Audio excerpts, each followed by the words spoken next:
मध्य प्रदेश की राजधानी भोपाल से प्रधानमंत्री ने एक बार फिर से पाकिस्तान को कड़ा संदेश दिया। प्रधानमंत्री ने साफ कहा कि हम पर हमला करने वालों को किसी भी कीमत पर बख्शा नहीं जाएगा। सिंदूर मिटाने वाले का पूरा घर उजाड़ दिया जाएगा। आगे अगर कोई भी हमला हुआ तो ऐसे में घर में घुसकर वार किया जाएगा। ऑपरेशन सिंदूर ने डंके की चोट पर कह दिया है कि आतंकवादियों के जरिए छद्म युद्ध, प्रॉक्सी वॉर नहीं चलेगा। अब घर में घुसकर भी मारेंगे और जो आतंकियों की मदद करेगा उसको भी इसकी भारी कीमत चुकानी पड़ेगी। इधर बीजेपी चीफ जेपी नड्डा ने भी राजस्थान में एक प्रोग्राम को एड्रेस करते हुए सेना के शौर्य की तारीफ की। इस दौरान उन्होंने कहा कि आतंक को पालने वाले पाकिस्तान को ऑपरेशन सिंदूर के जरिए हमारे सशस्त्र बलों ने कड़ा सबक सिखाया। नड्डा ने सेना की आतंक के खिलाफ कार्रवाई के लिए सभी जवानों को बधाई दी।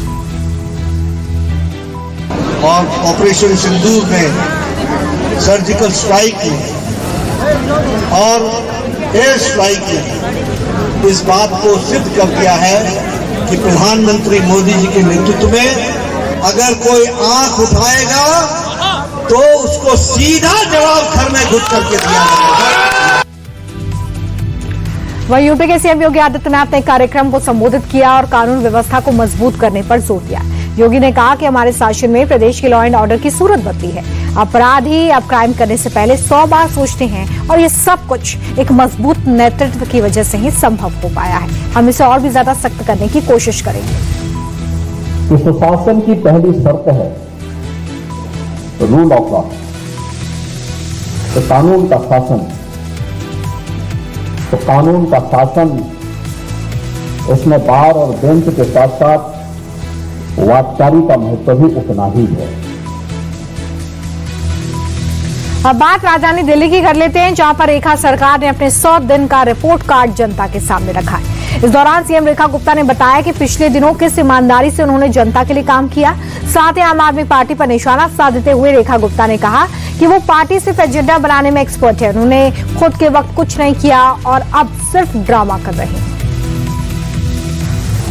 हम सब जानते हैं कि पिछली जो सरकारें थी, जिन्होंने अरबों रुपए के शीश महल में बैठ के, करोड़ों रुपए के पर्दे ढांप के और लाखों रुपए का टीवी देखते हुए भ्रष्टाचार के पैसों से सौजन्यित अपनी वाहवाही सुनने के अलावा कुछ किया नहीं।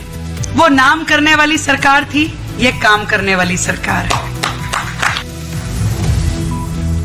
दिल्ली बीजेपी चीफ वीरेंद्र सचदेवा ने भी सीएम रेखा की तरफ से सुर में सुर मिलाए। उन्होंने आम आदमी पार्टी के प्रदर्शन पर हमला बोलते हुए उन्हें बीमार करार दिया। इतना ही नहीं, वीरेंद्र सचदेवा तो आप नेताओं को इलाज कराने की नसीहत देते भी नजर आए, क्योंकि उनका कहना है कि दिल्ली की जनता ने आम आदमी पार्टी को कोई मौका नहीं दिया और इसलिए बौखलाहट में आम नेता फालतू के प्रदर्शन कर रहे हैं।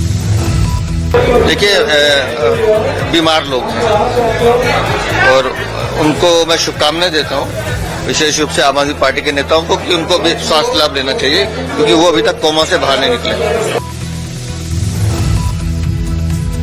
आम आदमी पार्टी के दिल्ली प्रदेश अध्यक्ष सौरभ भारद्वाज ने बीजेपी पर हमला बोला। उन्होंने रेखा सरकार पर उनके समय में हुए कामों का क्रेडिट लेने का आरोप लगाया।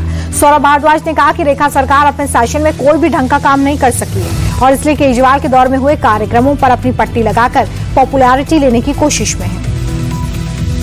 बातें 5 साल से कही जाती थी कि भारतीय जनता पार्टी की सरकार आएगी तो पता नहीं केंद्र से कितना भी फंड आएगा, आयुष्मान आरोग्य मंदिर के नाम पे पता नहीं क्या फैसिलिटी बनेगी। और अखबारों में जब लगता है, जब छपता है, तो लोगों को लगता है पता नहीं क्या बना है, हमारे यहाँ नहीं बना, कहीं और बना होगा। मगर ये साक्षात आप देख सकते हो। और इसी तरीके से बाकी भी जो आरोग्य मंदिर बने हैं वो यही हैं। पुराने मोहल्ला क्लिनिकों को पेंट करा गया है, पुराने हमारी डिस्पेंसरियों को पेंट किया गया है और उन्हीं का नाम आयुष्मान मंदिर रख के इसको अपनी उपलब्धि दिखाया जा रहा है। इसीलिए दिल्ली की जनता जो है जान रही है कि इनको कुछ करना नहीं है, सिर्फ आम आदमी पार्टी के कामों को ही दोबारा से लीपापोती करके बदलना है।